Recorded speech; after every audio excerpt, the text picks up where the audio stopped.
The metallic tang of old oil and rust always clung to the air in my section of the railway depot, a perpetual ghost of forgotten locomotives. Dust motes danced in the single shaft of weak morning light that pierced the grimy skylight above my workstation, illuminating a chaotic altar of screens, wires, and lukewarm coffee mugs. The rumble of distant freight cars was a constant, low thrum against the hum of my servers, a terrestrial counterpoint to the cosmic silence I chased. Here, amidst the echoes of industry, I sought the universe's most subtle whispers. My fingers, calloused from years of keyboard navigation, danced across the holographic interface, sifting through torrents of gravitational wave data. For months, I had been immersed in the echoes of celestial collisions, the faint ripples in spacetime left by black holes merging eons ago. Each dataset was a symphony of chaos, a complex tapestry of noise and signal, and my life's work was to find the fundamental notes beneath the cosmic static. Today, however, the familiar chaos held a discordant note. A flicker. An almost imperceptible stutter in the baseline of a particularly dense data stream, sourced from a distant galaxy cluster.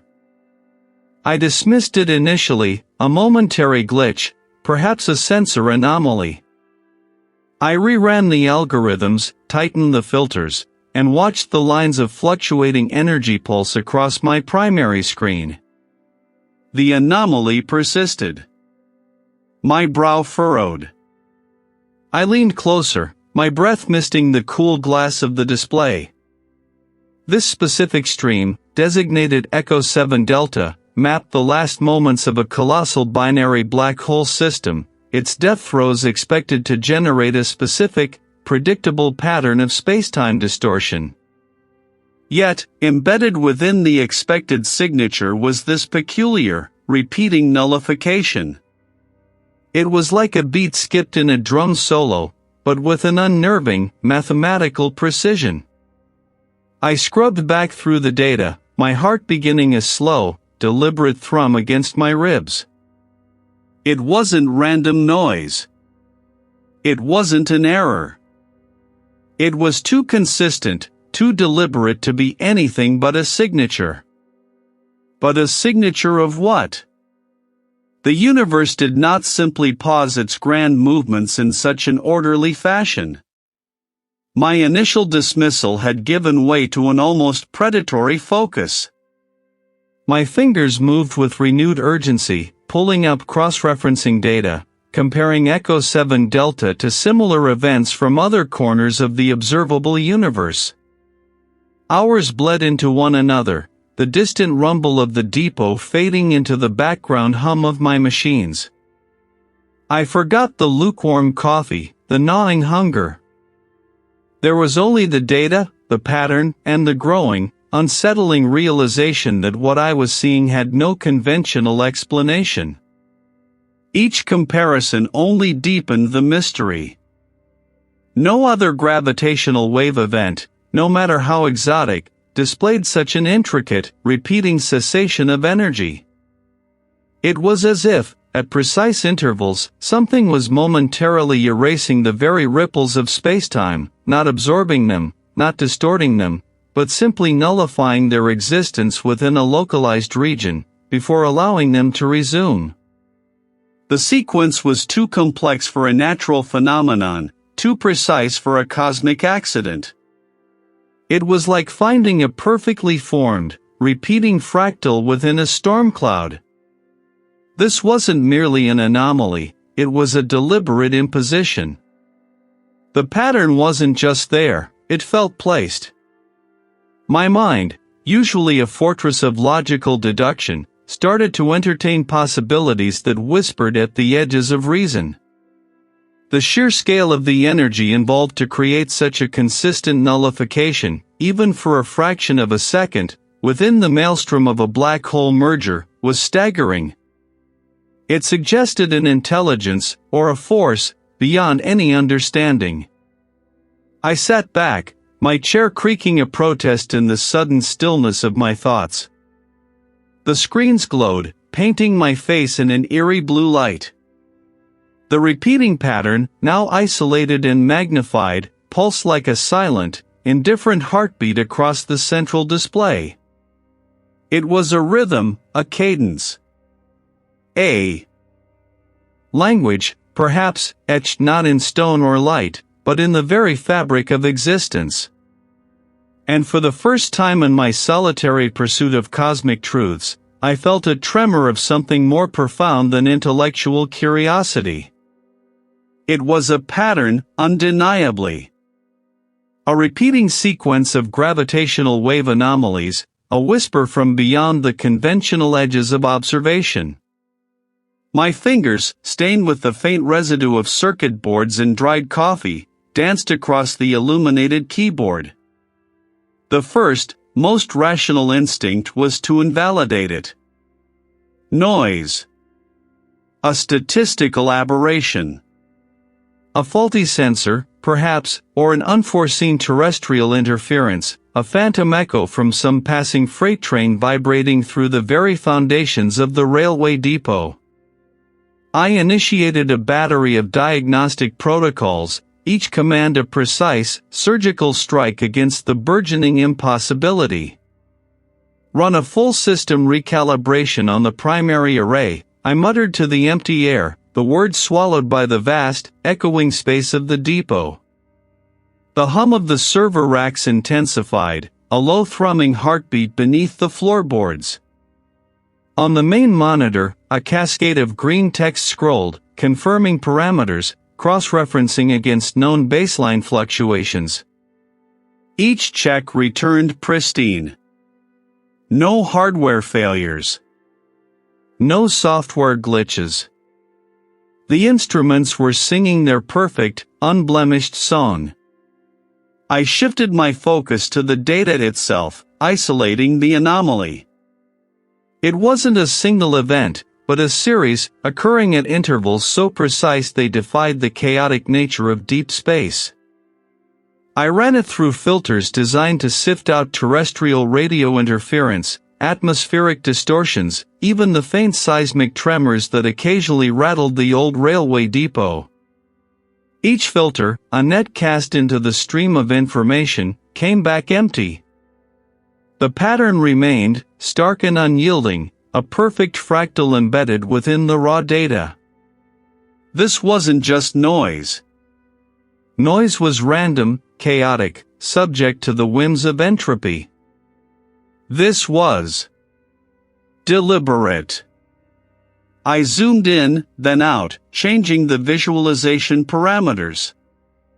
What initially appeared as simple peaks and troughs resolved into intricate subpatterns, each mirroring the larger structure, a recursive elegance that made my skin prickle.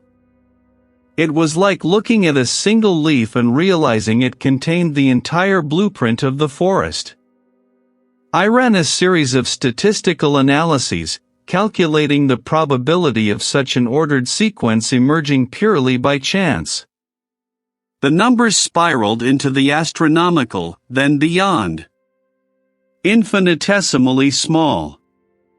It was less likely than a million monkeys typing Shakespeare, less likely than the universe spontaneously assembling itself from raw energy. The sheer mathematical improbability screamed at me from the glowing screens. This wasn't a fluke. It was constructed. Hours bled into days, marked only by the shifting light through the grimy skylight and the increasing stack of empty mugs beside my console. I slept fitfully, if at all, my dreams filled with the rhythmic pulsing of the patterns, like a silent, cosmic drum. My colleagues, the few who occasionally drifted through the cavernous railway depot, offered polite, distant queries about my progress. I dismissed them with curt nods, unable to articulate the deepening chasm of unease opening beneath my feet. I began to approach the pattern not as data, but as a cipher. I tried linguistic algorithms, cross-referencing with known terrestrial languages, dead and living. Morse code, binary, ancient pictographs, I threw every interpretative tool I possessed at it. The pattern scoffed at my terrestrial notions, its complexity too vast, too self-contained. The intervals weren't just periods, they were punctuation. The amplitude shifts weren't just intensity, they were inflections. This wasn't a natural phenomenon. It was a message. Not from some distant star, but through the fabric of space itself. A language woven into the very gravitational waves I had dedicated my life to studying.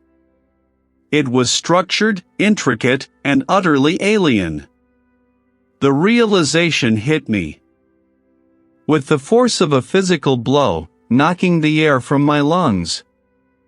I slumped back in my chair, the plastic creaking under my weight. My eyes, burning from strain, scanned the intricate dance of lines and curves on the screen. It was speaking. And I, Marcus, alone in the echoing vastness of the railway depot, was listening.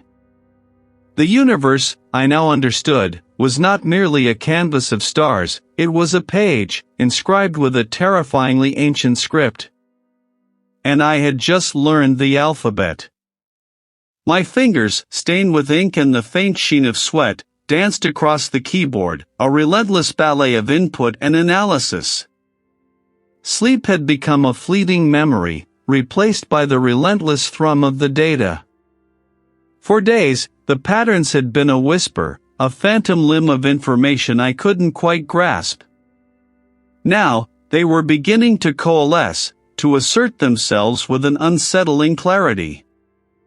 I had isolated the repeating gravitational anomalies, filtering out the known stellar phenomena, the expected cosmic background noise. My eyes, raw and burning, scanned the primary display. A sequence of energy spikes, previously dismissed as statistical outliers, now presented a disturbing regularity.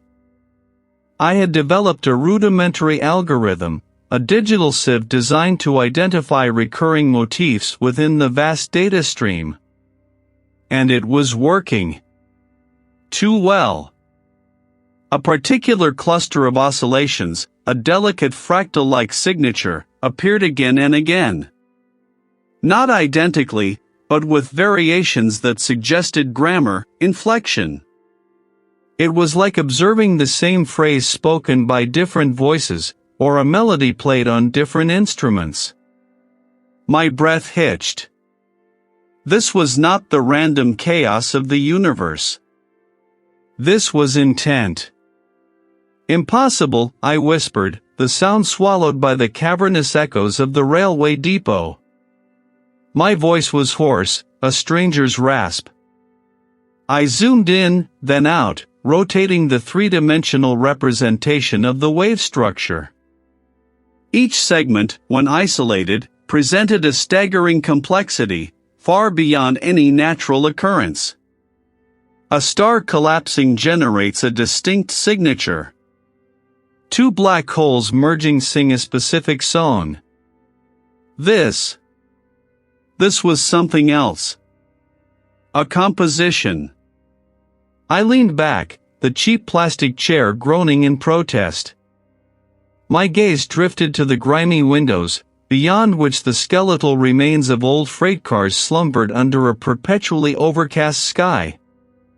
The world outside felt distant, a fading photograph. Here, within the flickering glow of my monitors, a new reality was unfolding. The initial feeling was one of exhilaration, a fierce joy that vibrated through my very bones. I, Marcus, had found it. The needle in the cosmic haystack. The motifs weren't just recurring, they were evolving. Adapting. Like a living language. I began to categorize them, assigning arbitrary glyphs to the most frequently observed patterns. My workstation became a war room of emergent meaning. Its variations were endless, each subtly shifting the overall meaning of the larger data sets it inhabited. My focus sharpened, narrowing to a pinprick of desperate concentration. I forgot to eat, barely remembered to drink. The outside world faded further, its colors leaching away. The clatter of a passing maintenance cart, the distant shouts of a colleague, they were just background noise, irrelevant static against the profound symphony I was trying to disentangle. Then came the dreams. They were not nightmares, not in the traditional sense, but something far more insidious. I would wake with a gasp, the phantom weight of that cosmic indifference pressing down on my chest, leaving me breathless and profoundly alone. One morning, as a thin, watery light filtered through the skylight, I felt it. A prickling sensation on the back of my neck. I spun around, my chair scraping harshly against the concrete floor. Nothing. Just the towering stacks of forgotten equipment, shrouded in dust sheets. The empty expanse of the railway depot stretched out, silence save for the distant, metallic clang of some unseen work. Yet, the feeling persisted, a distinct sense of being observed, a gaze. That felt ancient and impossibly vast, not directed at me, but through me, as if I were merely a translucent pane of glass. My heart began a slow, heavy thud against my ribs. The patterns, the language, they were not just data I was observing. They were observing me back. My obsession deepened, becoming a consuming fire. I couldn't tear myself away. The world outside the railway depot felt like a crude, simplified illusion. This, the intricate dance of space-time, the silent, ancient language, this was the truth. And it was terrifying. And I, Marcus, the brilliant astrophysicist, was no longer merely a scientist. I was a translator, a reluctant prophet, standing on the precipice of a revelation that would not only rewrite the cosmos but would redefine the very meaning of being. And the language, in its elegant, horrifying complexity, was just beginning to speak. Days blurred into a seamless, obsessive current. My focus, a needlepoint beam, drilled into the impossible patterns flickering across my primary display. The gravitational wave data, once a familiar landscape of subtle ripples and statistical noise, now sang a different tune. Each anomaly, once dismissed as an instrument fluke or background interference, now resolved into a deliberate stroke of an unimaginably vast brush. I saw it, not just as data, but as a language, a silent, resonant hum that spoke of things beyond my comprehension, yet beckoned with an irresistible, terrifying promise. Food became an afterthought, a grudging necessity. Sleep was a betrayal, stealing precious hours from the decipherment. My colleagues, once a source of casual conversation and shared frustrations, became specters in the periphery, their attempts at interaction met with curt, distracted responses. The lead researcher, a man whose patience had always been a quiet marvel, would occasionally drift near, his shadow falling across my screens. "Marcus," he'd begin, his voice a low rumble, "are you all right? You haven't left the depot in days." I'd simply grunt, my eyes glued to the shimmering lines. "Close. I'm close." One afternoon, the lead researcher approached my desk again, a steaming mug of lukewarm tea placed carefully beside my keyboard. His eyes, usually sharp with scientific inquiry, held a new, disquieting softness. "Marcus, the project review is next week. We need your contributions. Your latest reports are sparse. And these new data sets you're generating, they're not aligning with any established models." I finally looked at him, my vision blurring for a moment from the intense focus. "Models are wrong. They always have been. We've been looking at the static, not the signal." My voice was hoarse and used. This isn't noise. It's structure. Marcus, I understand the pressure, the late nights. But what you're describing, it borders on conjecture. We deal in empirical evidence, repeatable observations. He gestured vaguely at the screens. Show me. Show me something concrete. I tried. I pointed to the repeating sequences, the impossible symmetries that defied entropic decay, the subtle shifts in frequency that behaved like grammatical inflections. I spoke of the intricate nested patterns, the way certain words seemed to resonate across vast cosmic distances, appearing simultaneously in seemingly unrelated data streams from different telescopes. He listened, his brow furrowed, then shook his head. Marcus, this is fascinating, in a theoretical sense. But it's not science. His concern, I realized, was not for the truth I chased, but for my sanity. It was a wall, built brick by brick, between my burgeoning understanding and the comforting ignorance of the world. The distant shunting of train cars sounded like the grinding of cosmic gears. I returned to my screens, the sting of rejection fueling a renewed, desperate intensity. If they wouldn't see, I would make myself see.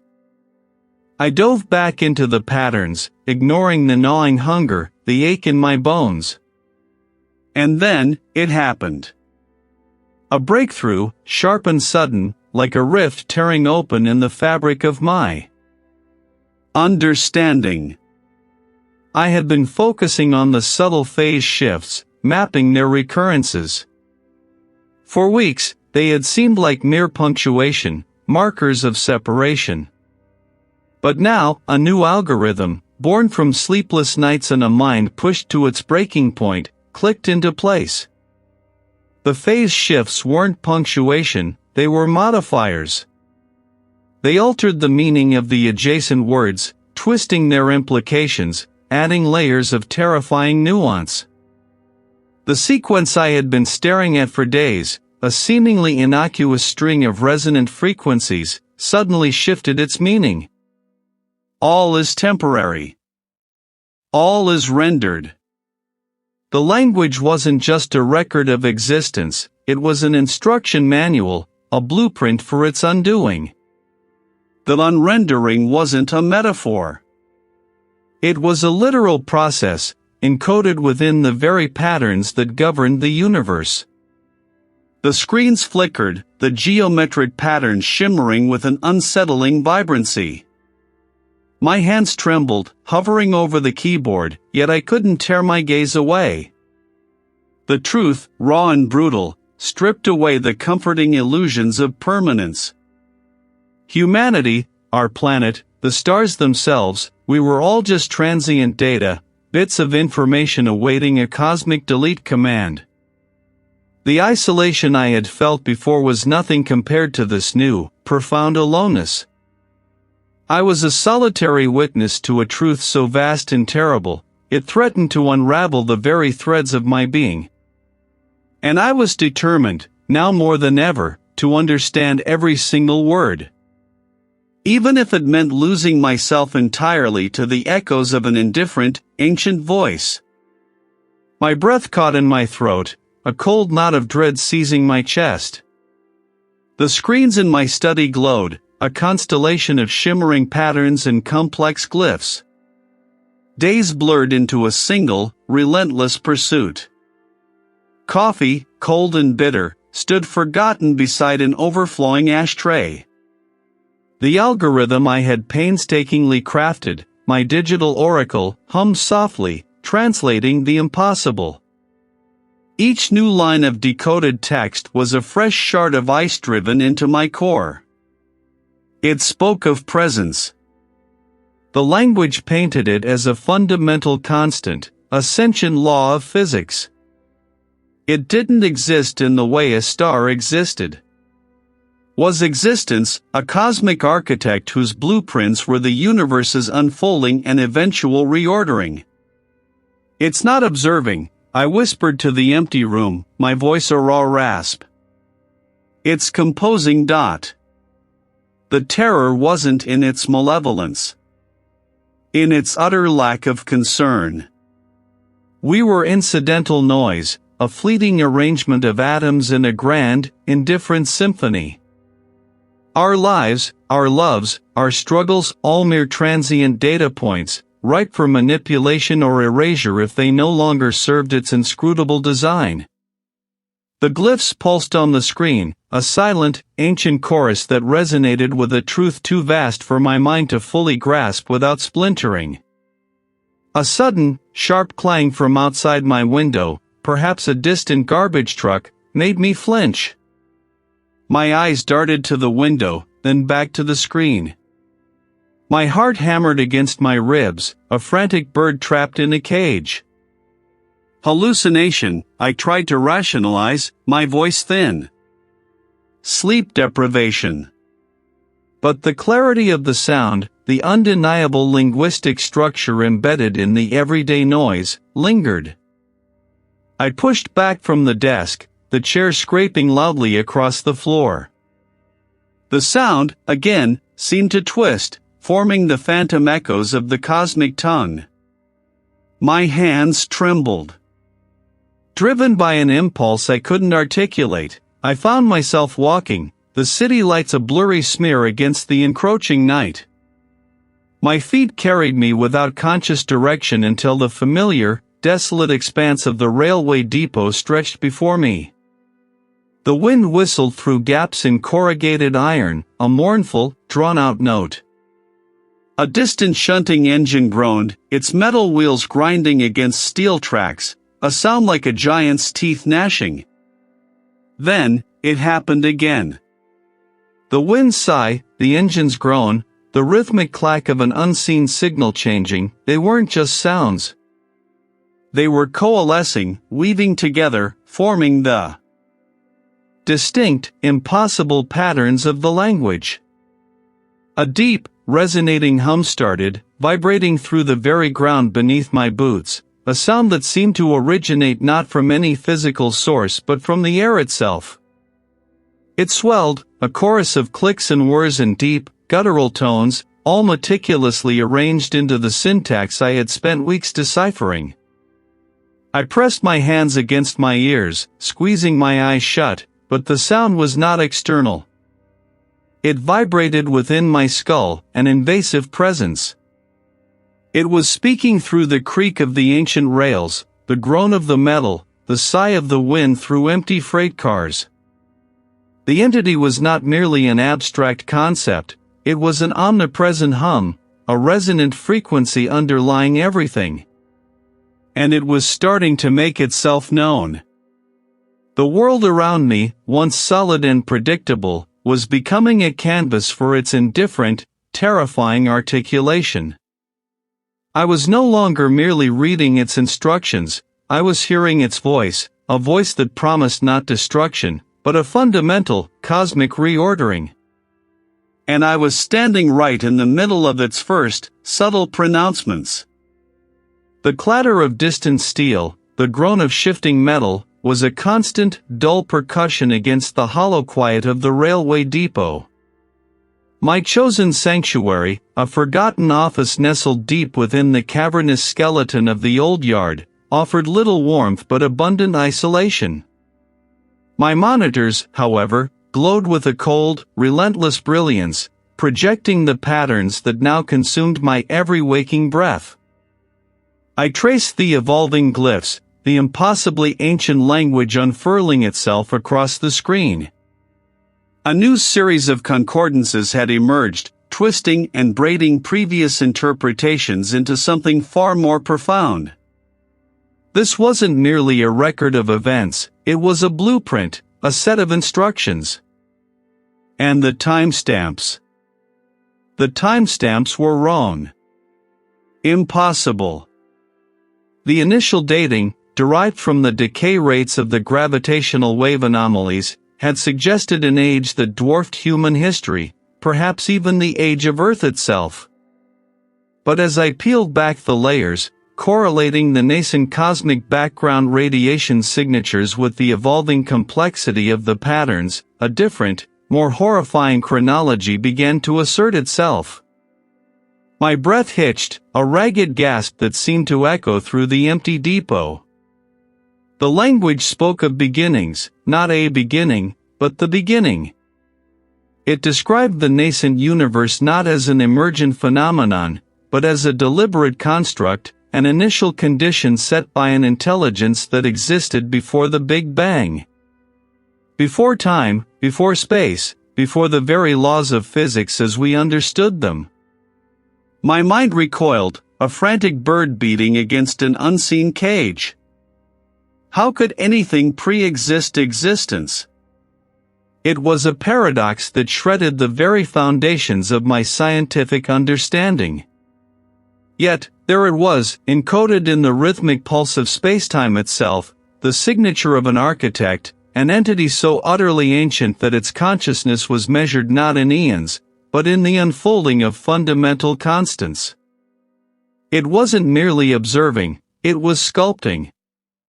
The subtle deviations I dismissed as statistical noise, the fleeting gravitational anomalies that had puzzled generations of astrophysicists, they were not random. They were deliberate, infinitesimal adjustments, like a celestial artisan tweaking the tension on a cosmic loom. My gaze drifted from the screen, past the dust-laden monitors, to the distant, skeletal remains of a rusted locomotive. Its massive, inert form seemed to mock my newfound knowledge. What was a locomotive? What was a planet? What was a star, in the face of an entity that could bend the very curvature of spacetime? We were less than dust, less than fleeting thoughts. We were a momentary ripple in a pond it had created, a pond it could drain at will. My perception of reality began to fray at the edges. The solid steel girders overhead seemed to waver, their immutable forms suddenly fragile, like lines drawn in sand. The rumble of a faraway train, a sound that had once grounded me in the mundane, now felt like the echo of a much larger, more terrible mechanism, a cosmic engine winding down, or perhaps, winding up for a new cycle. Not a natural process, but a command. This wasn't just an intelligence, it was the ultimate programmer, capable of rewriting the source code of reality itself. Humanity's struggles, our triumphs, our elaborate civilizations, they were nothing. A child's drawing on a blackboard, easily wiped clean by an indifferent hand. My head throbbed, a relentless drumbeat against the inside of my skull. The sheer scale of it, the absolute, crushing indifference, threatened to shatter my mind. We were not even insects to this entity, we were statistical errors, data points that might need to be corrected. The air in the railway depot grew heavy, thick with the weight of this impossible truth, pressing down on me, threatening to flatten me into the very dust from which I had so foolishly tried to rise. I was a man consumed, a solitary sentinel at the edge of an abyss. The patterns, once a beautiful enigma, had begun to coalesce into something coherent, something terrifyingly articulate. Each peak and trough, each subtle harmonic shift in the gravitational ripples, was a character, a syllable in a language not meant for biological minds. It spoke not of stars or nebulae, but of process. A vast, indifferent logic that underpinned reality, a syntax of absolute reordering. I saw the echoes of ancient cosmic events, not as random cataclysms, but as deliberate strokes of an unseen hand. The data sang of collapses, of expansions, of the birth and death of galaxies, all orchestrated with an unnerving precision. It was a rhythm, a pulse, but not of life. It was the beat of a cosmic drum that heralded not creation, but cleansing. The language, in its terrifying simplicity, outlined a purpose that dwarfed all human understanding of meaning. Stars, planets, the delicate filigree of life on 1,000 worlds, all were mere transient variables in an incomprehensibly vast equation. The purpose was a cyclical reordering, a periodic reset, a cosmic defragmentation. My mind, a delicate instrument honed for the elegant order of physics, struggled to contain the concept. I had always believed in the inherent, if chaotic, permanence of the universe, a grand stage where events unfolded with a certain inevitability. But this suggested the stage itself was temporary, designed to be dismantled and reassembled at will. The symbols on the screen blurred, then sharpened, as my gaze fixed on a particular sequence. It wasn't a prophecy, not a warning, but a statement of ongoing fact.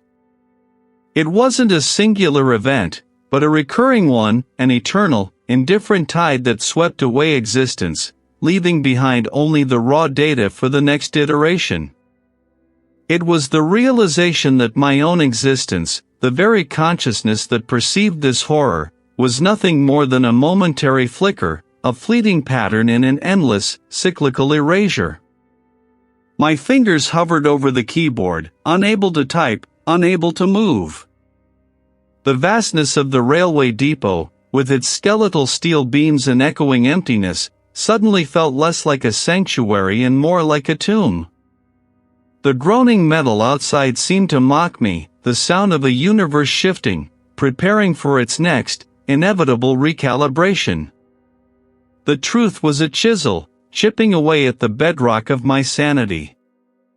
Humanity, life, the universe as I knew it, all of it was precarious, hanging by an invisible thread, a whim of an entity that didn't even recognize our sentience.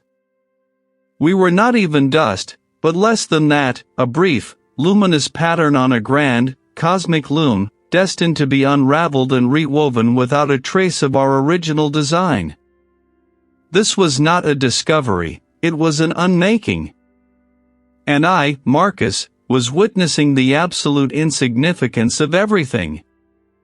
Days had bled into an indistinguishable smear, marked only by the dwindling charge of my laptop and the growing certainty that the world outside was deaf, blind, utterly unprepared. My fingers, raw and trembling, traced the glowing lines on the screen, the impossible patterns, the repeating glyphs that pulsed with a cold, indifferent logic. They were everywhere now, not just in the data streams, but imprinted on the rust-stained walls of the depot, woven into the condensation trails on the glass, even in the intricate frost patterns that bloomed on the window panes. It spoke of cycles, of reordering, of a vast, unfeeling intelligence that regarded existence as a transient flicker, a mere computational error to be corrected. I had to tell someone. My voice, when I tried to speak aloud, was a rasp and used for too long. I fumbled with my phone, the small device feeling alien in my clammy grip. The numbers for a former colleague blurred, coalesced, then blurred again. It was the head of the department, a man whose pragmatism had always bordered on the sterile. "It's Marcus," I forced out, the words tasting like ash. "You have to listen. The patterns. They're not random. It's a language. Older than light. It's in the fabric, woven into everything. It tells us we're a mistake. A temporary anomaly. A pause stretched, taut as a wire. Marcus? Where are you? You sound unwell. Unwell? My laughter was a broken thing, echoing off the high ceiling. I'm the only one seeing clearly. The universe isn't expanding, it's unraveling. It's a process. A calculation being undone.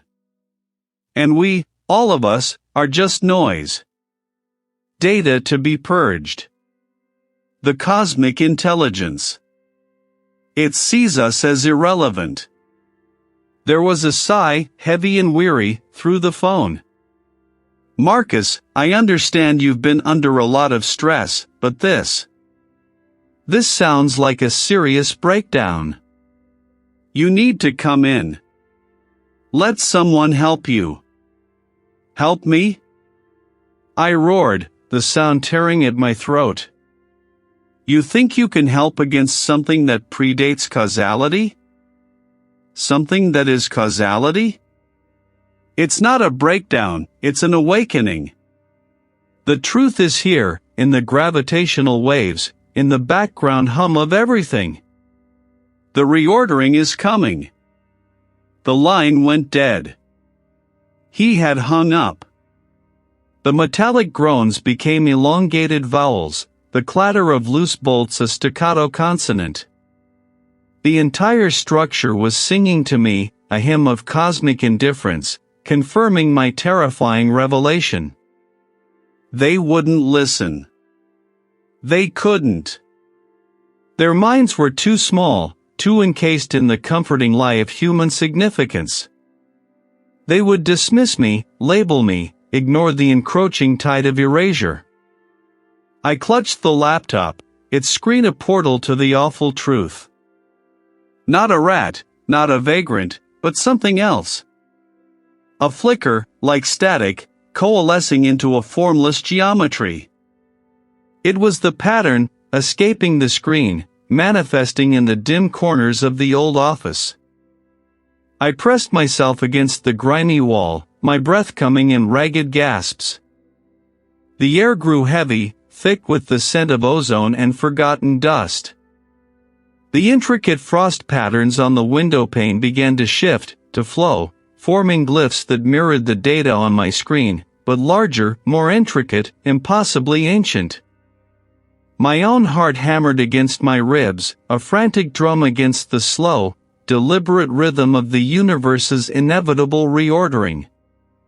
The lines between what was real and what was merely perceived had blurred into an indistinguishable haze. The metallic groans of the railway depot, once just the protest of stress steel, now elongated into vowels I knew, ancient and vast. The clatter of loose bolts, a staccato consonant. The entire structure, a resonant chamber for the entity's discourse, an impossible symphony of indifferent truth. My breath caught, a thin, rattling thing in my throat. I had deciphered its whispers in the void, but to hear it thrumming through the very girders above me, vibrating in the concrete beneath my worn boots, this was a new, terrible intimacy. I walked, or rather, drifted, through the cavernous space. The air, thick with the scent of oil and cold metal, seemed to cling to my skin, a second skin of dread. Shadows stretched long and distorted from the high windows, dancing with the dust motes. Caught in the weak light.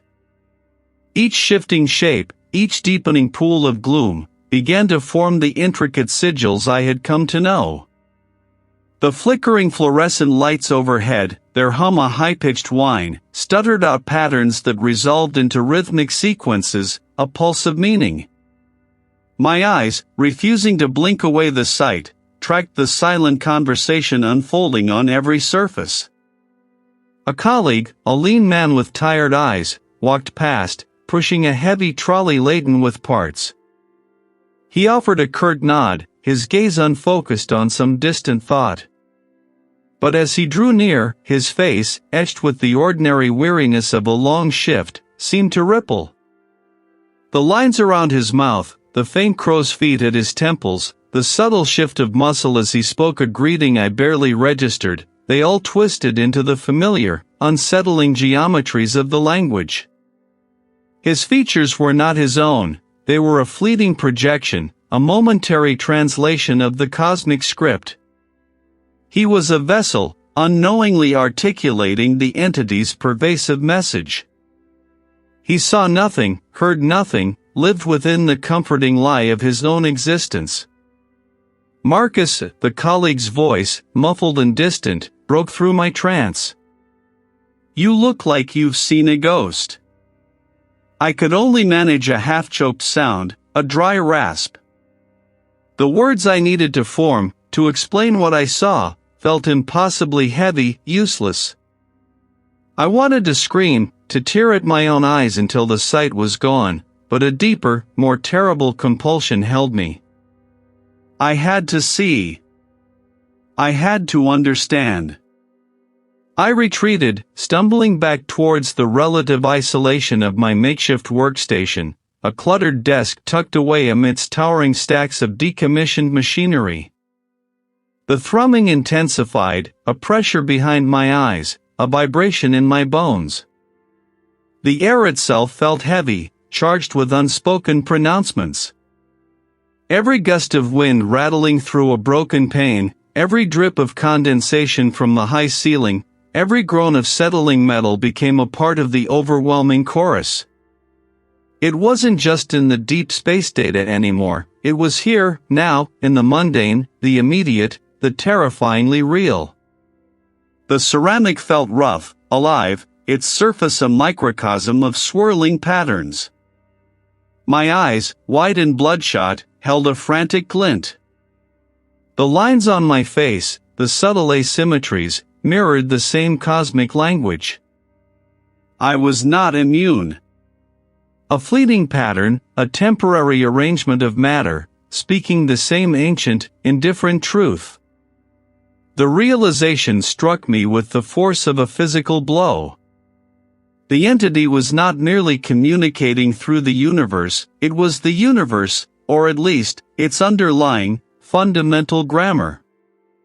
Every atom, every force, every moment of time was a word, a phrase, a sentence in its endless, self-referential narrative. And I, Marcus, had stumbled upon its lexicon. A low, guttural rumble echoed through the depot, the sound of a distant train shunting.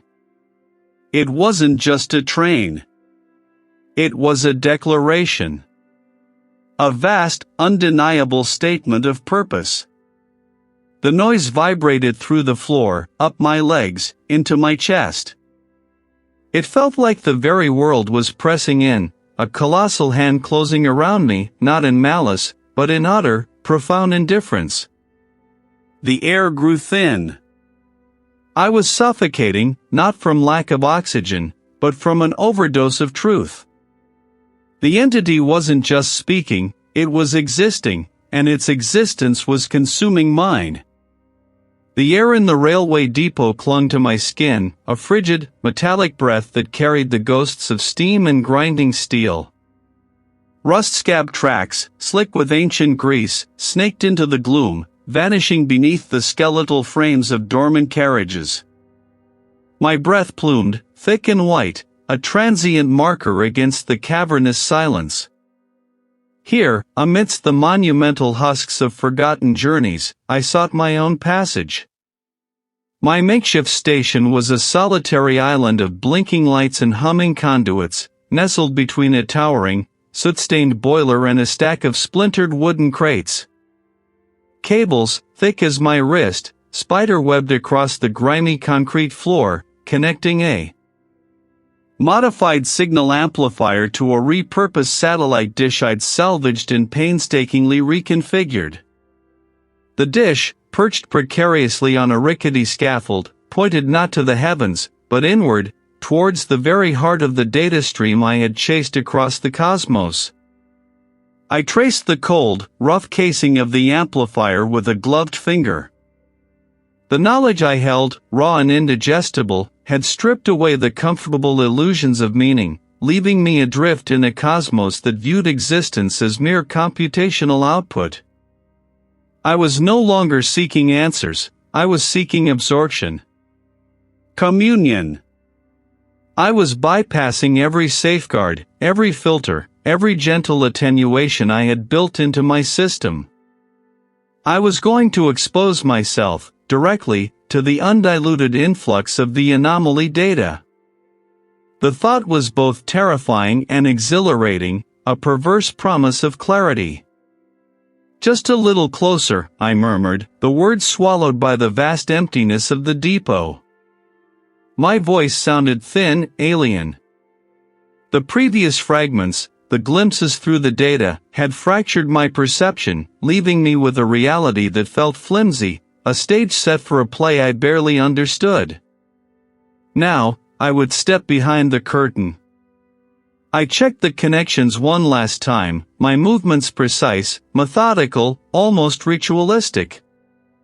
The air crackled with a faint, unseen energy. The amplifier, usually a subdued hum, pulsed with a low, resonant thrum that vibrated through the floor. My gaze fell upon a small, intricate device I had fashioned from copper wire, sensitive crystals, and a modified neurofeedback loop. It was meant to interface directly with my own neural pathways, to allow the raw data to bypass the slower, filtering mechanisms of my conscious mind. A direct feed, unadulterated. A key, I hoped, to the true grammar of existence. My hand trembled as I lifted the device. It felt impossibly heavy, a burden of potential revelation and ruin. My fingers, accustomed to the cool logic of equations, now fumbled with the delicate wires. It was the anomaly, answering my desperate summons, or perhaps it was only the tremor of my own accelerating heart, a final, frantic rhythm before the plunge. With a sharp, decisive click, I engaged the primary power conduit. The hum of the amplifier intensified, becoming a low growl that vibrated in my teeth. Only my station remained illuminated, bathed in the sickly green glow of indicator lights. I brought the neural interface to my temple, feeling the cool, smooth surface of the crystals against my skin. The air thickened, pressing in on me, carrying a scent like ozone and old iron. This was it. Then, with a final, desperate surge of will, I activated the direct feed. A blinding flash, not of light, but of pure, unadulterated information, exploded behind my eyes. It was not a sound, but a vibration that tore through the very structure of my being, resonating in my bones, my blood, the space between my thoughts. The railway depot vanished. I was no longer Marcus, standing in a desolate depot. I was a node, a conduit, experiencing the universe not as objects and forces, but as a vast, intricate, self-rearranging algorithm. I saw the birth of stars as a mere subroutine, the collapse of galaxies as a data purge. And within it all, like a microscopic error in a colossal code, was humanity, a flicker of transient data awaiting its inevitable overwrite. The brilliance of it was unbearable, searing through my consciousness, burning away the last vestiges of myself. My mind screamed, not in pain, but in the agony of absolute comprehension. The brittle shield of my sanity shattered, not into fragments, but into an infinite regression of echoing truths, each one more horrifying than the last. I was not communing, I was being subsumed. The intelligence was not observing, it was processing. And I, Marcus, was merely another input. My breath plumed, thick and white, a transient ghost in the vast, echoing silence. Each clang of distant metal, each drip from the corrugated iron roof, seemed amplified, stretched, a prelude to the unraveling I knew awaited me. My fingers, numb despite the gloves, traced the cold, rough edges of the console I dragged here, its screen a solitary beacon in the encroaching shadows. This place, abandoned to the elements and memory, felt like the perfect crucible for what I was about to attempt. I had brought the final piece, the translated fragment, not on any data stick, but etched into my mind, a burning sigil of comprehension. Now, with the last filter removed, the final veil torn, I would allow the raw, unadulterated truth to flood my perception.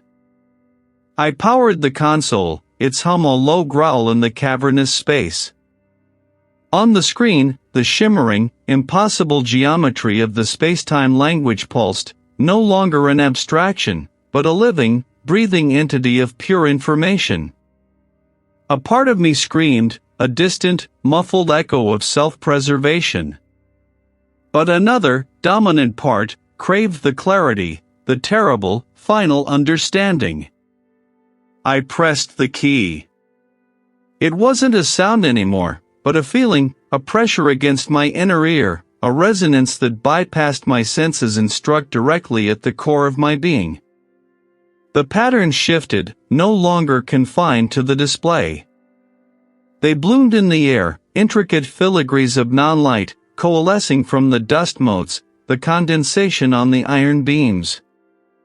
This wasn't a projection, it was a direct perception of the hidden layer, the true substrate of reality. And then, the meaning. It wasn't a language to be read, but a truth to be felt. It was the absolute, unyielding indifference. I saw, not with my eyes, but with a deeper, more fundamental part of my mind, the cosmic intelligence. It was not a being, not a will, but a vast, unimaginable process. My mind fractured. The universe I knew, the comforting illusion of cause and effect, of purpose, of humanity's fleeting significance, crumbled into dust. I saw existence as a transient flicker, a momentary perturbation in an infinitely larger, utterly uncaring calculation. Stars were not suns, but data points. Galaxies, mere clusters of information. Life, a microscopic glitch in the grand, indifferent algorithm. The entity didn't think. It was.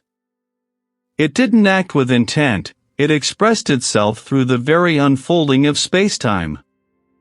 And that declaration was simple: you are nothing. Your universe is a breath. My vision swam, the depot dissolving into an ocean of those impossible patterns. I was a single, fragile neuron firing in an immense, alien brain that perceived time as a single, indivisible constant, and space as a single, unyielding canvas. The indifference was the worst. Not hatred, which would imply recognition, but a sublime, crushing apathy. We were not even worthy of being erased, we were simply background noise, a statistical anomaly that would eventually resolve itself, or be reordered when the grand design required. A laugh, wet and broken, bubbled from my lips. It was my own, yet alien, a sound of utter despair and grotesque liberation. My world had not just ended, it had never truly begun. It had been a fleeting dream within an eternal, thoughtless calculation. My hands flew to my head, clawing at my temples as if to contain the outflow of sanity, to push back the crushing weight of everything. But there was no containing it. The patterns had etched themselves onto the inside of my skull, glowing with that same non-light. They were the new reality, the only reality. The hum of the console was a roar now, the sound of the universe screaming its terrible truth directly into my shattered mind. I was no longer Marcus, the astrophysicist. I was merely a vessel, brimming with an unbearable, all-consuming knowledge, utterly broken, utterly insignificant, utterly free.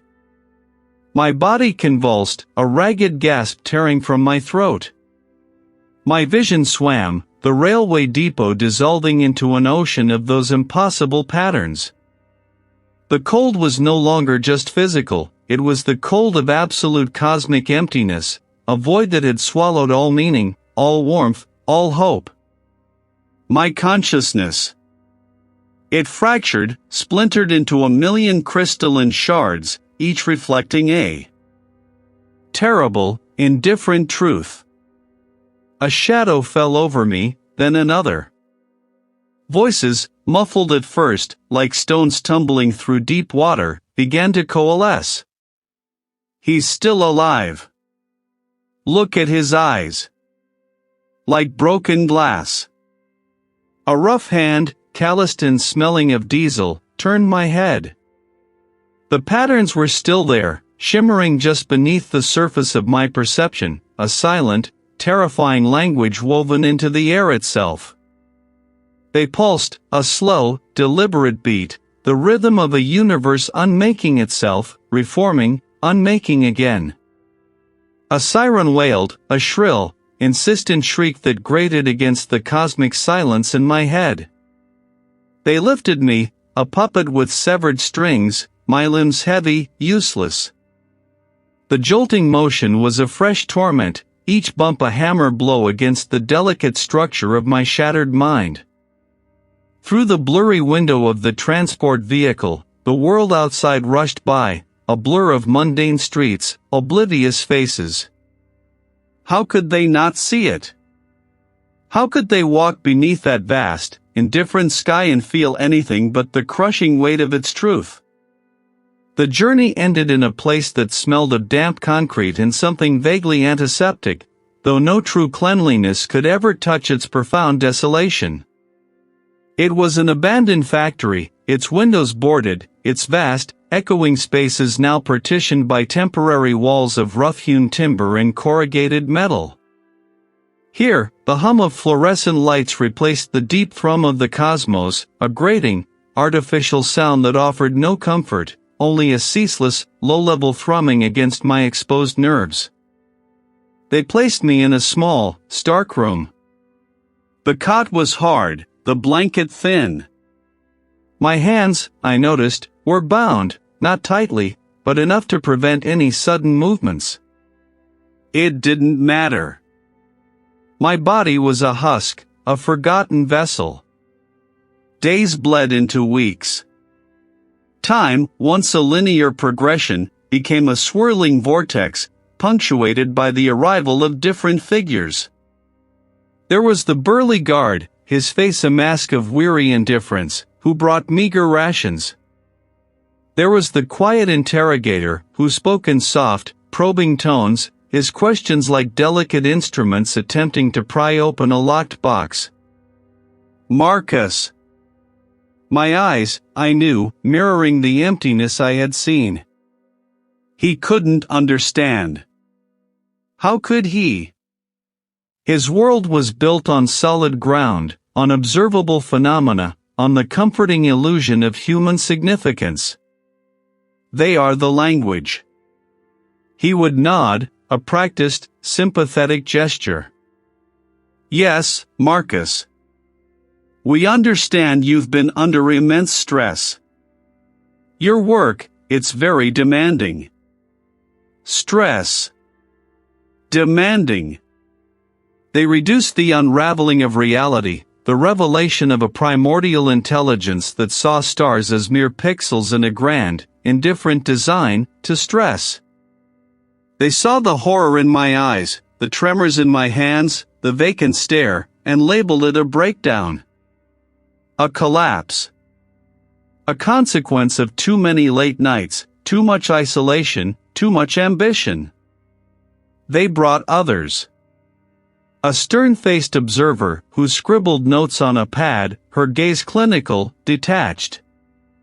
A younger colleague who tried to speak of my past brilliance, of my groundbreaking theories, as if those theories hadn't led me to this precipice. Their words were like distant echoes, meaningless sounds that could not penetrate the thick, crystalline shell that now encased my consciousness. I saw the pity in their eyes, sometimes. More often, I saw a kind of bewildered fear, a discomfort with the raw, exposed nerve that was me. They spoke of delusions, of disordered thought processes, of a mind fractured by its own brilliance. They spoke of recovery, of therapy, of a return to normalcy. Normalcy. The word itself was a cruel joke. How could one return to a world of comforting lies, once the absolute, unblinking truth had been revealed? The patterns continued to hum beneath the surface of my perception, a constant, silent symphony of cosmic reordering. My body was here, in this abandoned factory, tethered to a world that refused to see. But my mind, my shattered, broken mind, drifted eternally through the echoes of the patterns, forever trapped in the terrifying truth of the universe's indifferent gaze. I was a broken man, a vessel filled with a knowledge too vast, too ancient, too horrifying for any human mind to bear, and the world, in its blissful ignorance, had simply locked me away, dismissing the end of all things as a personal tragedy. The tension was not in what I might do, but in what I now knew, and the world's utter, terrifying obliviousness to it. The air at the railway depot tasted of rust and distant rain, a metallic tang that mirrored the decay in my own understanding. I stood by the chain-link fence, a phantom amidst the genuine grit of industry, the ceaseless thrum of the tracks a dull ache behind my eyes. Yet, beneath the clamor of locomotives and the shouts of the yard workers, I felt it, a subtle, discordant hum, the ghost of the reordering I now carried within me. The sun, a pallid disk through the exhaust haze, cast long, distorted shadows that writhed across the concrete. A freight train, a colossal serpent of steel, rumbled past, its cars a blur of faded paint and stenciled numbers.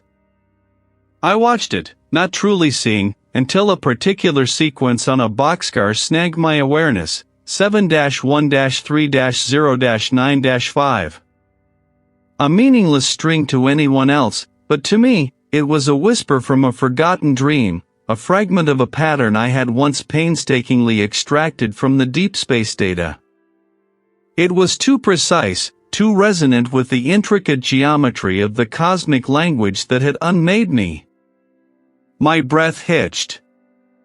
A trick of the light, I told myself, a mind grasping at phantoms in its own ruin. My perception, frayed and stretched, could easily conjure such illusions. I squeezed my eyes shut, then opened them again, the boxcar long gone, swallowed by the winding tracks. A few minutes later, another train approached, slower this time, shunting cars onto a side track. The rhythmic clanking of couplers echoed through the vast space. But a quiet compulsion drew my gaze. There it was again. Not the same boxcar, no, but a flat car laden with rusted machinery, and painted crudely on its side, in a stark, black spray, was the sequence, 7-1-3-0-9-5. The numbers were slightly different in their rendering, less precise, almost an echo, a distorted reflection. It couldn't be. The probability was astronomically low, a statistical impossibility in such a short span, in this specific, mundane place. This was no trick of the light, no phantom conjured by a fractured mind. I watched, my eyes wide, as the flat car passed, its rusty cargo a blur. Then, the impossible happened. A shriek of metal, a hiss of air brakes, and the train ground to a halt.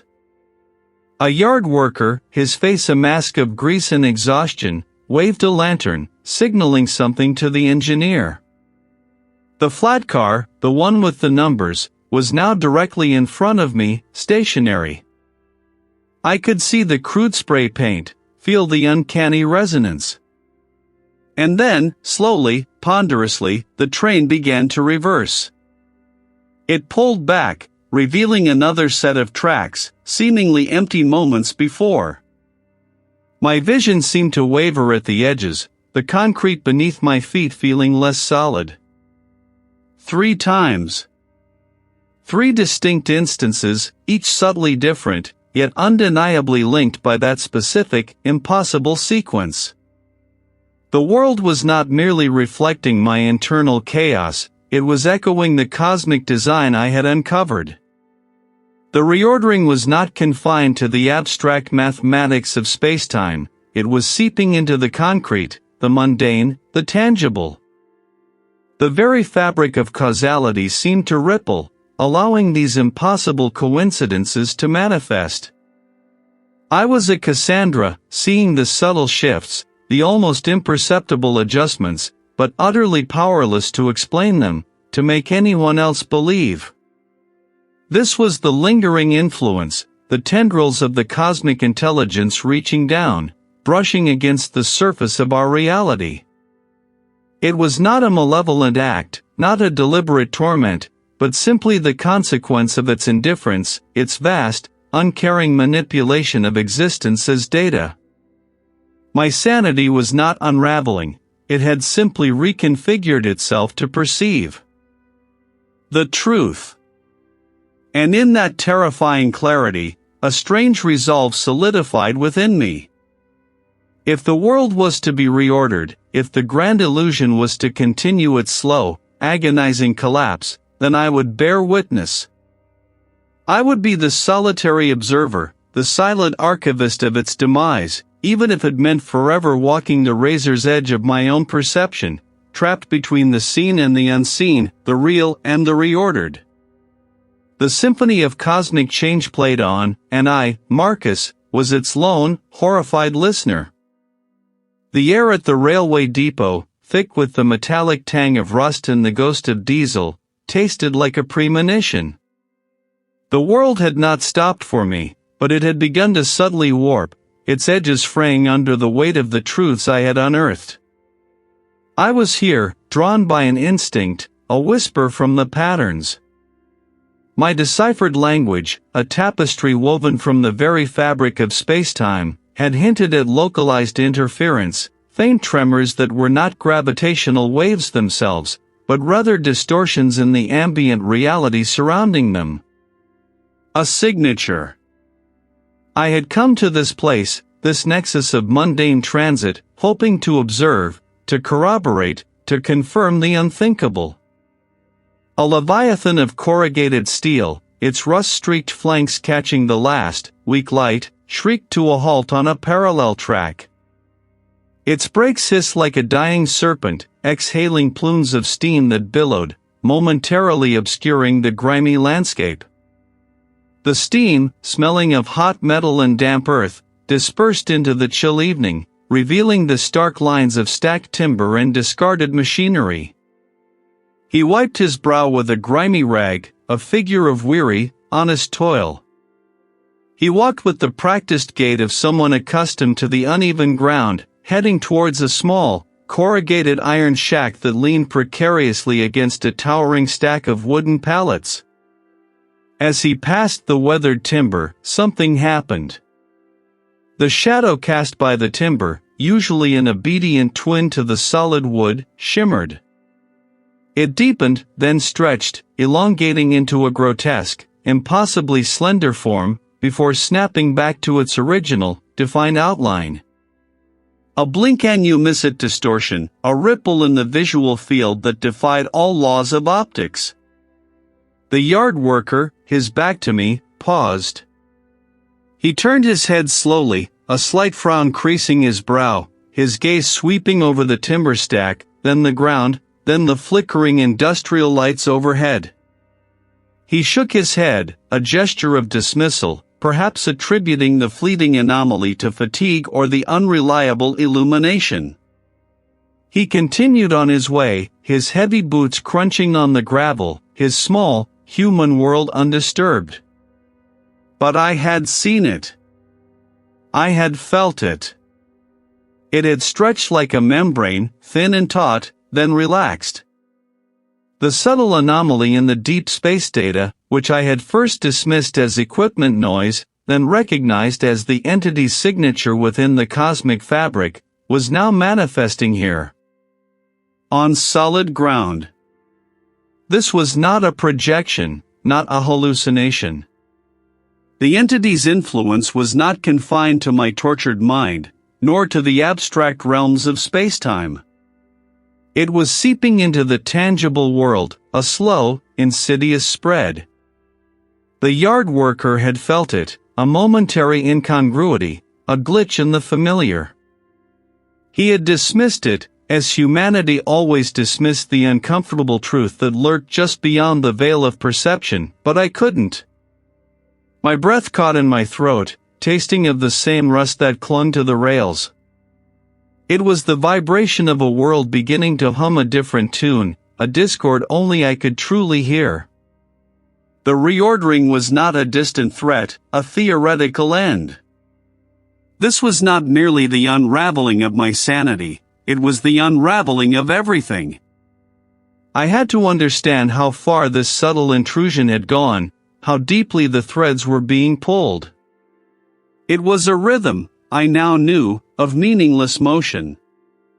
Every clank, every shriek of metal on metal, every exhalation of steam from an unseen locomotive, spoke a language I alone understood, a dialect of cosmic indifference. My breath hitched, a shallow, ragged gasp that snagged in my throat. The cold, unblinking gaze of the vast, indifferent intelligence had settled upon me, not as a direct beam or a thunderous voice, but as an absolute clarity of understanding. It was a truth that had peeled back the skin of reality, revealing the raw, pulsing void beneath. The universe was not a grand tapestry woven by benevolent hands, but a transient data set, susceptible to reordering, to erasure, to a whim so ancient and vast it made the concept of a whim feel absurdly anthropomorphic. A solitary figure, a yard worker in an oil-stained jacket, moved with deliberate slowness across the tracks, his silhouette briefly eclipsing a distant sodium lamp. He carried a heavy wrench, a tool of purpose, of repair, of maintaining the intricate mechanisms of human endeavor. That his wrench, his purpose, his very existence, were footnotes in a cosmic ledger destined to be redacted? The words, if I could even form them, would be meaningless sounds, met with a blank stare or, worse, a patronizing pity. My isolation was absolute, a chasm separating me from every living soul. The wind picked up, a biting gust carrying the scent of damp earth and the acrid memory of burnt oil. It whipped at my hair, tugged at the threadbare collar of my coat, but offered no comfort, only another reminder of the incessant, unthinking forces at play. My mind, once a sanctuary of complex calculations and elegant theories, was now a reverberating chamber for a single, horrifying chord. And the reordering had already begun. It wasn't a sudden cataclysm, no fiery apocalypse or rending of the heavens. It was far more insidious, a slow, creeping alteration at the very root of things. Different. Heavier, perhaps, or imbued with an unnatural density. The distant rumble of a freight train, its approach heralded by a single, piercing whistle, felt less like a sound traveling through air and more like a vibration directly within my skull, a subtle dissonance. The world was subtly shifting, the familiar edges blurring, the comforting illusions fraying at the seams. When I opened them again, the yard worker was gone, vanished into the labyrinth of parked railcars. The space where he had been felt. Empty. Not just devoid of his presence, but somehow, fundamentally, emptier than it should have been. Was it just a trick of the light, or had a sliver of the new reality momentarily bled through? A profound fatigue settled upon me, heavier than any physical exhaustion. It was the weariness of bearing an unbearable truth, of being witness to a dismantling I was powerless to halt. I was a single, fragile note in a symphony of oblivion, played out on an instrument that had no audience, no composer, and no inherent meaning. The final despair was not the shock of revelation, but the slow, inexorable understanding that this was my permanent state. The universe, once a source of wonder, was now a vast, indifferent mechanism, its gears grinding towards an inevitable reordering.